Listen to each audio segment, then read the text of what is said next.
Hi welcome back to my channel. ఈరోజు కథ attitude మొగుడు 24వ భాగాన్ని వినేద్దాం. ఉదయం అన్వికి మెలకువ వచ్చి కళ్ళు తెరిచి చూసేసరికి తన చుట్టూ అందరూ ఉంటారు. ఇందులో డాక్టర్ వచ్చి అన్విని చెక్ చేసి తనని తీసుకెళ్లొచ్చని చెప్పి వెళ్ళిపోతాడు. మెలకువ వచ్చినప్పటి నుంచి కూడా అన్వి మౌనంగా తలదించుకునడం గమనించాడు ద్రోణ.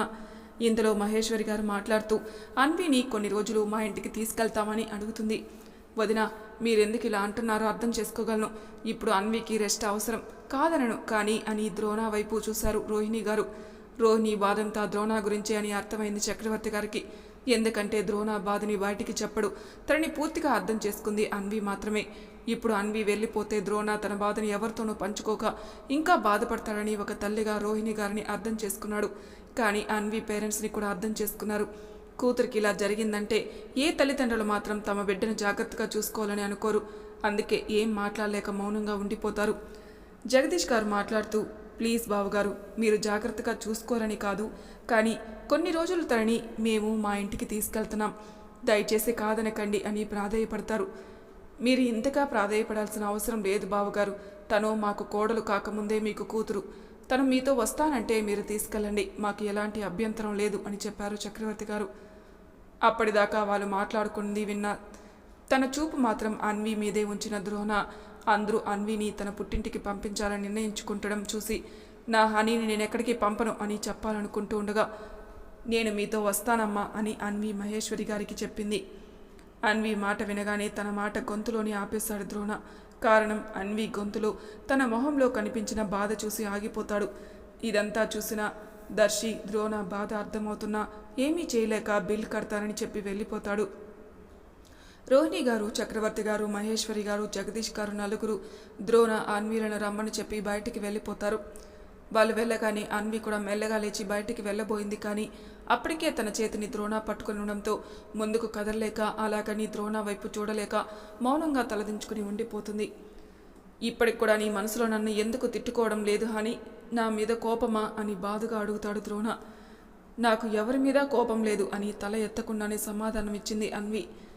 మరి కోపం లేనప్పుడు ఎందుకు నువ్వు మనసులో ఏమీ మాట్లాడుకోవడం లేదు, కనీసం నా వైపు కూడా చూడడం లేదు ఎందుకు అని అన్వి చేతిని పట్టుకుని తన ముందు నించుంటాడు.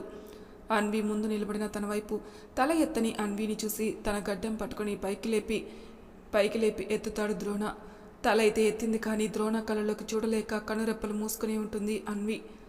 నా వైపు చూడు అని ద్రోణ అడగడంతో మెల్లగా కన్నులు తెరిచింది. నాతో ఉండిపోరా అని ప్రేమగా పట్టుకున్న అన్వి చేతిని తన గుండె మీద పెట్టుకుని అడుగుతాడు. కళ్ళల్లో నీళ్లు తిరుగుతుండగా అతి కష్టం మీద, నా కోసం మా అమ్మా నాన్న ఎదురు చూస్తుంటారు, నేను వెళ్ళాలి అని ద్రోణ పట్టుకున్న చేతిని విడిపించుకుని బయటికి వెళ్ళిపోయింది. ద్రోణకి అన్విని పంపించాలని లేదు, అలాగని ఆపే ప్రయత్నమూ చేయలేదు. మౌనంగా తన వెనకే బయటికి నడిచాడు. అప్పటికే కింద వీళ్ళ కోసం అందరూ ఎదురు చూస్తుంటారు. అన్వి రోహిణి చక్రవర్తి గారి వైపు చూసి వెళ్ళొస్తానని తలోపి దర్శి వైపు కూడా చూసి జగదీష్ గారి కారు ఎక్కింది. కనీసం తన వైపు కూడా చూడకుండా వెళ్తున్న అన్విని చూడగానే ద్రోణ మనసు విలువెల్లాడింది. జగదీష్ గారు, మహేశ్వరి గారు అందరికీ చెప్పి బయలుదేరుతారు. వెళ్తున్న కారు వైపే చూసిన ద్రోణకి తన ప్రాణం తన నుంచి దూరంగా వెళ్తున్నట్టు అనిపించి ప్రాణం లేని బొమ్మలా నిలబడిపోయాడు. తనని ఎవరో కదిపేసరికి తేరుకొని ఫేస్ పక్కకు తిప్పాడు. తనకి దర్శి కనిపించడంతో దర్శి, కార్తి అని మారు మాట్లాడకుండా కారు దగ్గరికి వెళ్తాడు. చక్రవర్తి గారికి, రోహిణి గారికి, దర్శికి తన బాధ అర్థమై బాధగా అక్కడి నుండి వెళ్ళిపోతారు. అన్విని గుమ్మం దగ్గర నిలబెట్టి ఎర్రనీళ్ళతో దిష్టి తీస్తుంది అతిథి. మహేశ్వరి గారు అన్విని తన రూమ్లోకి తీసుకెళ్లి ఫ్రెష్ అయ్యి రమ్మని చెప్పి వెళ్ళిపోతారు. వాష్రూంలోకి వెళ్ళిన అన్వి అలాగే షవర్ ఆన్ చేసి దాని కింద నిలబడి తన కన్నీళ్లను ఆ షవర్ నీళ్ళల్లో కలిపేస్తుంది. మహేశ్వరి గారు ప్లేట్ పట్టుకొని అన్వి రూమ్కి వచ్చి తనని చూస్తుంది. అన్వి బెడ్పై కూర్చొని డల్గా కనిపించేసరికి మహేశ్వరి గారికి కళ్ళల్లో నీళ్లు తిరుగుతాయి. కూతురు కడుపుతో ఉంది అని సంతోషపడే లోపే వాళ్ళకి ఫోన్ రావడం, కంగారుగా హాస్పిటల్కి వెళ్ళడం, అబార్ట్ అవ్వడం అన్నీ ఒక్కరోజులోనే జరిగిపోయాయి. మహేశ్వరి గారి కన్నీళ్లు తుడుచుకుని పెద్దమ్మాయి అంటూ లోపలికి వస్తుంది. తల్లి గొంతు విని తన చెంపలపై ఉన్న కన్నీళ్లను తుడుచుకొని మహేశ్వరి గారి వైపు చూస్తుంది. తల్లిని చూసేసరికి ఇంకా ఏడుపు తనకొచ్చి అమ్మా అంటూ తనని హక్ చేసుకుని ఏడుస్తుంది. కూతురి బాధని చూడలేకపోతుంది మహేశ్వరి గారు. తన ఏడుపు చూడలేక మహేశ్వరి గారు కూడా కన్నీళ్లు పెట్టుకుంటారు. కానీ వెంటనే తను కూడా ఏడిస్తే అన్వి ఇంకా ఏడుస్తుంది అనుకుని, పెద్దమ్మాయి వద్దు అన్నట్టుగా కన్నీళ్లు తుడిచి పక్కనే ఉన్న ప్లేట్ తీసుకుని అన్వికి టిఫిన్ తినిపించబోతుంది. వద్దమ్మా అంటూ ప్లేట్ని చిన్నగా తోసేస్తుంది. నా బంగారం కదూ, ట్యాబ్లెట్లు వేసుకోవాలి కదా, కొంచెం తినరా అంటూ బ్రతిమలాడి తనకి తినిపిస్తుంది. తర్వాత తనకి ట్యాబ్లెట్లు వేస్తుంది. కొద్దిసేపు రెస్ట్ తీసుకోమ్మా, కొద్దిసేపు ఆగి రెస్ట్ తీసుకుంటా అమ్మా, హాస్పిటల్లో పడుకునేగా ఉన్నాను అన్నది. అన్వి చెంపపై చేయి వేసి, ఎక్కువసేపు కూర్చోకు, త్వరగా పడుకో, ఎక్కువ ఆలోచించుకు అని నుదుటిపై ముద్దు పెట్టి అక్కడి నుండి వెళ్ళిపోతుంది. బయటికి వచ్చిన మహేశ్వరి గారు కన్నీళ్లు పెట్టుకుంటారు. అటుగా వెళ్తున్న జగదీష్ గారు తనను చూసి దగ్గరికి వెళ్తారు. మహి అంటూ తన భుజంపై చేయి వేస్తారు. జగదీష్ గారు పిలిచేసరికి వెనక్కి తిరిగి తనని హక్ చేసుకుని ఏడుస్తుంది. జగదీష్ గారు తనని ఎందుకు ఏడుస్తుందో గ్రహించి, పెద్దమ్మాయి కోసం బాధపడుతున్నావా అని అడుగుతాడు. అని తలూపింది మహేశ్వరి గారు. దాని బాధని చూడలేకపోతున్నానండి. జగదీష్ గారు తన కళ్ళీళ్ళు తుడిచి, బాధపడకు మహి, పెద్దమ్మాయిని మనం జాగ్రత్తగా చూసుకుందాం, ఇక్కడే ఉంటే నువ్వు బాధపడుతుంది, అది చూసిందంటే పెద్దమ్మాయి ఇంకా బాధపడుతుంది అని తనని ఓదార్చి అక్కడి నుండి వెళ్తాడు. మహేశ్వరి గారు వెళ్ళాక అన్వి అలాగే బెడ్పై కూర్చొని తన కడుపుపై చేయి వేసుకుని కడుపు వైపే చూస్తూ గుక్క పెట్టి ఏడుస్తూ ఉంది.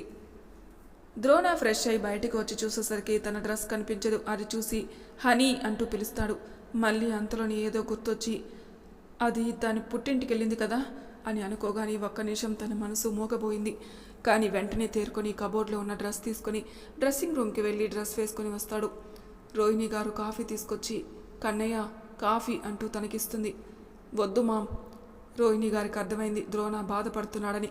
కన్నా, మొన్నటి నుండి నువ్వు ఏమీ తినలేదు, కనీసం ఈ కాఫీ అయినా తాగు నాన్న అంటూ బ్రతిమలాడుతుంది. తల్లి అంతలా బ్రతిమలాడేసరికి కప్ తీసుకుని కాఫీ తాగుతాడు. కన్నా, నిన్నొకటి అడగనా? ఏంటి మామ్? అన్వికి నీకు మధ్య గొడవేంటి అని డైరెక్ట్గా అడిగేసరికి ద్రోణ షాక్ అయి తన వైపే చూస్తాడు.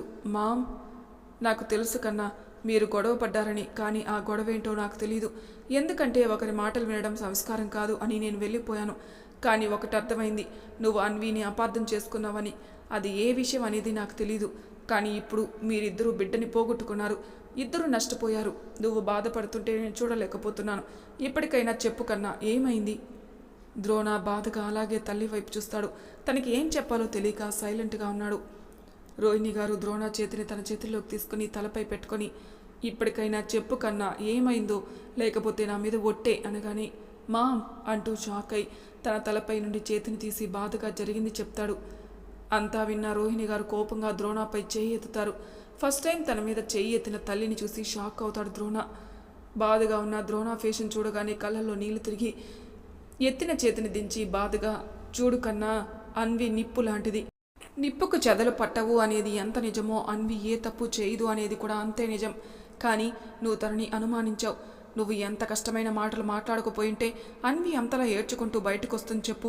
దానివల్ల తను స్లిప్ అయి మెట్లపై నుండి పడిపోయింది. తప్పు చేశావు కన్నా, అన్విని అనుమానించి చాలా పెద్ద తప్పు చేశావు.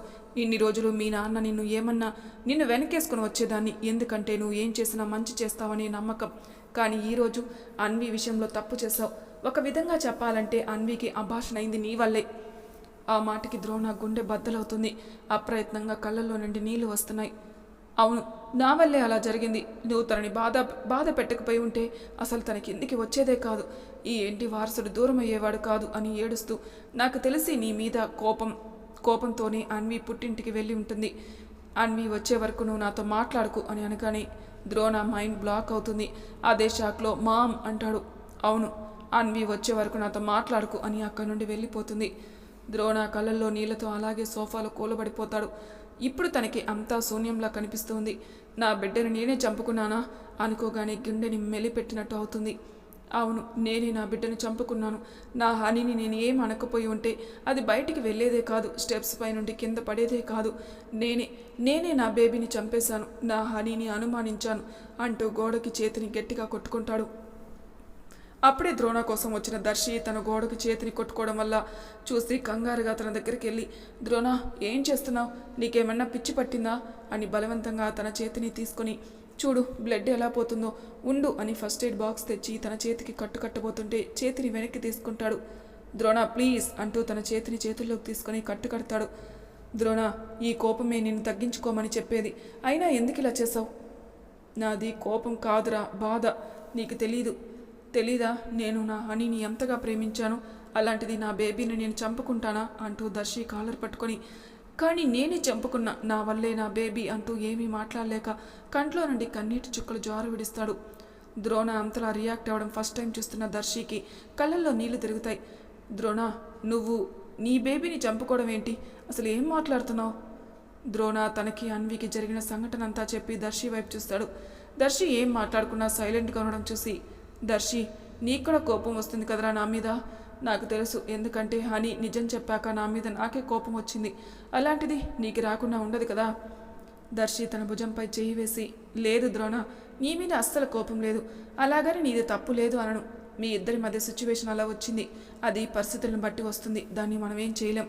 కాబట్టి నీ బేబీ చావుకి నువ్వు కారణం కాదు. ఇంకోసారి అలా అంటే నేను ఊరుకోను. దర్శి లాస్ట్లో ఇంకోసారి అలా ఉంటే ఊరుకోను అన్న మాటకి ద్రోణకి అంత బాధలో కూడా నవ్వొస్తుంది. మళ్ళీ అంతలోని తనకి అన్వి గుర్తుకొచ్చేసరికి ఫేస్ డల్ అయిపోతుంది. వర్క్ మీద చెన్నైకి వెళ్ళిన తారక్ హ్యాపీగా ఇంటికి వస్తాడు. తారక్కి అన్వి ప్రెగ్నెంట్ అని తెలిసింది, కానీ తనకు అబార్ట్ అయిన విషయం తెలీదు.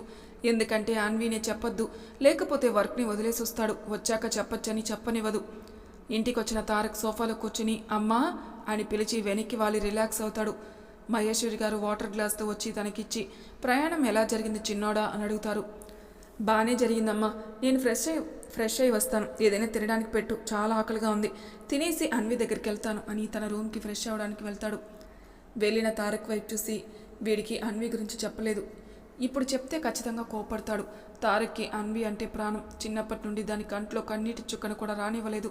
ఇప్పుడు ఇలా జరిగిందని తెలిస్తే వీడు కూడా బాధపడతాడు అనుకుని తారక్కి ఏమైనా తినడానికి చేద్దామని వెళ్తుంది. తారక్ ఫ్రెష్ అయ్యి వచ్చి, అమ్మ త్వరగా పెట్టు, తినేసి అన్వి దగ్గరికి వెళ్తాను, అది ప్రెగ్నెంట్ అని మీరు చెప్పినప్పటి నుండి దాన్ని చూడాలి, వర్క్ కూడా ఫాస్ట్గా ఫినిష్ చేసుకుని మరీ వచ్చాను అని చెప్తున్న కొడుకు వైపు చూసి బాధపడుతుంది. తారక్ తల్లిని చూసి, ఏమైందమ్మా అలా ఉన్నావు, ఒంట్లో బాగోలేదా అంటూ తల్లి నుదురు మీద చేయి పెట్టి చూస్తాడు. మహేశ్వరి గారు తన చేయిని పట్టుకుని, నాకేం కాలేదు చిన్నాడా, కానీ నీకు ఒక విషయం చెప్పాలి. ఏంటమ్మా, త్వరగా చెప్పు, అన్వి దగ్గరికి వెళ్ళాలి అని తినేసి ప్లేట్లో చేయి కడిగేస్తాడు. మహేశ్వరి గారు కొడుకు ఆరాటం చూసి బాధగా అనిపిస్తుంది. అన్వి ఇక్కడే ఉందిరా. తారక్ హ్యాపీగా, అవునా, మరి ఆ విషయం అంత మెల్లగా చెప్తావేంటమ్మా, ఆగు, ఇప్పుడే దాన్ని చూసేసి వస్తాను అని వెళ్ళబోతుంటే మహేశ్వరి గారు తన చేయి పట్టుకొని ఆపడం చూసి తల్లి వైపు చూస్తాడు అయోమయంగా. ఏమైందమ్మా? మహేశ్వరి గారు తరబడుతూ అది అని అంటుంటే అప్పుడే అక్కడికి వచ్చిన అతిథి మహేశ్వరి గారు తరబడం చూసి వాళ్ళ దగ్గరికి వెళ్ళి, ఏమైంది తారక్, నువ్వెప్పుడొచ్చావు అని అడుగుతుంది. ఇందాకే వచ్చాను వదిన, అన్విని చూద్దామంటే అమ్మ చేయి పట్టుకుని ఆపింది, ఏమైంది అని అడిగితే చెప్పడం లేదు. అతిథి మహేశ్వరి గారి వైపు చూస్తుంది. తను తారక్కి నిజం చెప్పలేదని గ్రహించి తారక్ని చూస్తూ, అది తారక్, అత్తయ్య ఎందుకు ఆపారంటే అన్వి ఇప్పుడు బాధలో ఉంది అని అన్వికి అబార్ట్ అయిపోయిన విషయం మొత్తం చెప్తుంది. తారక్ అతిథి చెప్తుంది వింటుండగానే తన కంట్లో నీళ్లు తిరుగుతాయి. కోపంగా, ఇదంతా జరిగినా నాకొక్క మాట కూడా చెప్పలేదు కదా మీరు? చెప్దామనుకున్నాం తారక్, కానీ అన్విని నువ్వు వచ్చేంత వరకు చెప్పొద్దని చెప్పి రిక్వెస్ట్ చేసేసరికి చెప్పలేకపోయాం. అది వద్దంటే ఆగిపోవడమైనా, ఎవ్వరికీ నాకు చెప్పాలన్న రెస్పాన్సిబిలిటీ లేదు అని కోపంగా అనేసి అన్వి రూమ్ వైపు ఫాస్ట్గా వెళ్తాడు. తన వెనకే మహేశ్వరి గారు అతిథి వెళ్తారు. రూమ్లోకి వచ్చిన తారక్ నిద్రపోతున్న అన్వి వైపు చూస్తాడు. మెల్లగా వెళ్ళి తన పక్కన కూర్చుంటాడు. అన్విని చూస్తేనే అర్థమవుతుంది తను ఎంతగా ఏడ్చిందో అని. తన తల నిమురుతూ, అమ్మా ఇంతకీ ఏమైనా తిన్నదా? తినను అని మొండికేసిందిరా, కానీ పెద్దోడు పృథ్వీ బ్రతిమిలాడి తినిపించాడు. సరే మీరు వెళ్ళండి, నేను కొద్దిసేపు ఇక్కడే ఉంటాను అని తారక్ చెప్పడంతో ఇద్దరికీ బాధగా అనిపించి సైలెంట్గా బయటికి వెళ్ళిపోతారు. తారక్ అలాగే అన్వి తల నిమురుతూ, నువ్వు ప్రెగ్నెంట్ అని తెలిసి అందరం సంతోషించేలోపే దేవుడు నీకు అన్యాయం చేశాడురా అనుకుని కన్నీళ్లు పెట్టుకుంటాడు.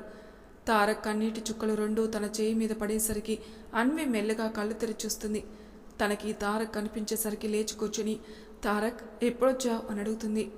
కానీ తారక్ అన్వి చెప్పిన దానికి ఆన్సర్ ఇవ్వకుండా కోపంగా, ఎందుకే ఇంత జరిగినా నాకు చెప్పనివ్వలేదు, నీకంటే నాకు వర్క్ అంత ఇంపార్టెంట్ అనుకున్నావా? తారక్ అలా అడిగేసరికి అన్వి ఏడుస్తూ తనని హగ్ చేసుకుంటుంది. అన్వి ఏడ్చేసరికి కోపం కాస్త బాధగా మారి అన్వి తలని నిమురుతూ తనని ఓదారుస్తాడు. తనని భోజనం ప్లేట్ తీసుకుని ద్రోణ దగ్గరికి వెళ్తుంది. ద్రోణ సోఫాలో వెనక్కి కళ్ళు మూసుకుని కనిపిస్తాడు. తన దగ్గరికి వెళ్ళి పక్కన కూర్చొని, అన్నయ్య అంటూ భుజంపై చెయ్యి వేస్తుంది. తరుణి పిలిపికి కళ్ళు తెరిచి తన వైపు చూస్తాడు. ఏంట్రా ఇలా వచ్చావు?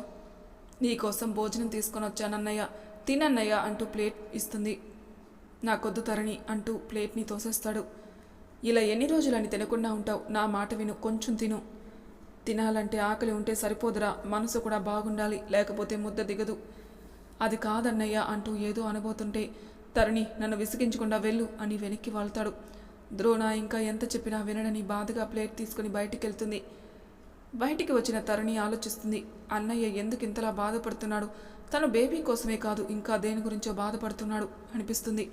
ఏమై ఉంటుందని అలాగే ఆలోచించి, అవును అన్నయ్య ఏ విషయమైనా దర్శి అన్నయ్యకి చెప్తాడు కదా, తనను అడుగుదాం అని ప్లేట్ అక్కడే డైనింగ్ టేబుల్ దగ్గర పెట్టి దర్శి రూమ్కి వెళ్తుంది. దర్శి తన రూమ్లో వర్క్ చేస్తూ కనిపిస్తాడు. తన దగ్గరికి వెళ్ళి అన్నయ్య అని పిలుస్తుంది. తరుణి పిలిపి వినిపించేసరికి వర్క్ చేస్తున్నవాడు తలెత్తి, ఏంట్రా ఇలా వచ్చావు? అన్నయ్య నేను స్ట్రైట్గా అడుగుతున్నాను, అన్నయ్య ఎందుకు అంతలా బాధపడుతున్నాడు? బేబీ కోసమని మాత్రం చెప్పకు, ఎందుకంటే అన్నయ్య గురించి నాకు బాగా తెలుసు, నిజం చెప్పు. తరుణి డైరెక్ట్గా అడిగేసరికి షాక్ అవుతాడు. తర్వాత తేరుకొని అది తరుణి అసలు ఏం జరిగిందంటే అంటూ అన్వికి ద్రోణాకి మధ్య జరిగింది, ద్రోణాకి రోహిణి గారికి మధ్య జరిగింది మొత్తం చెప్తాడు. తరుణి అంతా విని షాక్లో ఉండిపోతుంది. ఇంత జరిగినా నాకు ఒక్క మాట కూడా చెప్పలేదు, అసలు ఏమనుకుంటున్నావు నువ్వు అని కోపంగా అడుగుతుంది. ఇది మరీ బాగుంది, ఇలా చెప్పానని ద్రోణాకి తెలిస్తే అసలు నన్ను భూమి మీద ఉంచుతాడా? అన్నయ్య గురించి తప్పుగా మాట్లాడుకో, అయినా అన్నయ్య అంత బాధలో ఉంటే పెద్దమ్మ ఓదార్చాల్సింది పోయి మాట్లాడను అంటుందా? ఎందుకలా అనిందో ఇప్పుడే వెళ్ళి పెద్దమ్మని అడుగుతాను అని కోపంగా రోహిణి గారి దగ్గరికి వెళ్తుంది. దర్శి వెళ్తున్న తరుణి వైపు చూసి, ఈ అన్నా చెల్లెలకు ఇంత కోపం ఏంటో అనుకుని మళ్ళీ వర్క్లో పడతాడు. తరుణి కోపంగా రోహిణి గారిని అడుగుదామనుకుని వెళ్ళినా తనకి లోపల నుండి మాటలు వినిపించి డోర్ దగ్గర నిలబడుతుంది. రోహిణి, నువ్వు చేసింది ఏమైనా బాగుందా? అసలే ద్రోణ బాధలో ఉంటే నువ్వు నాతో మాట్లాడకు అని వచ్చేసావు. అటు అన్వి లేక ఇటు నువ్వు కూడా మాట్లాడకపోతే వాడు ఏమైపోతాడో ఒక్కసారి ఆలోచించావా అంటూ కొంచెం కోపంగానే మాట్లాడతారు చక్రవర్తి గారు. రోహిణి గారు ఏడుస్తూ, మరి ఏం చేయనండి, ద్రోణ అన్విని అనుమానించానని చెప్పగానే కోపం వచ్చింది, అందుకే అలా మాట్లాడాను. ఆ కోపంలోని అన్వి కడుపు పోవడానికి కారణం కూడా వాడే అని తిట్టాను. కానీ తర్వాత ద్రోణాని అన్ని మాటలు ఎలా అన్నాను అనుకుని బాధపడ్డాను, అందుకే దర్శిని ద్రోణ దగ్గరికి పంపించాను. చక్రవర్తి గారు రోహిణి గారిని ఓదారుస్తూ, బాధపడకు, ఇప్పటికైనా వెళ్ళి వాడితో మాట్లాడు. లేదండి నేను మాట్లాడకపోతే అయినా వాడు అన్విని ఇక్కడికి తీసుకొస్తాడు, నాకు నా కొడుకు మీద నమ్మకం ఉంది. సరే నీ ఇష్టం. బయటే ఉండి వాళ్ళ మాటలు విన్న తరుణికి రోహిణి గారిని ఇంకేం అడగాలి అనిపించక అక్కడి నుండి వెళ్ళిపోతుంది. మరి తర్వాయి భాగంలో ఏం జరుగుతుందో నెక్స్ట్ ఎపిసోడ్లో తెలుసుకుందాం. అంతవరకు నా ఛానల్ని సబ్స్క్రైబ్ చేయని వాళ్ళు ప్లీజ్ సబ్స్క్రైబ్ చేసుకోండి, లైక్ చేసి షేర్ చేయండి, మీ అభిప్రాయాలు నాకు కామెంట్ రూపంలో తెలియజేయండి. Thank you for listening.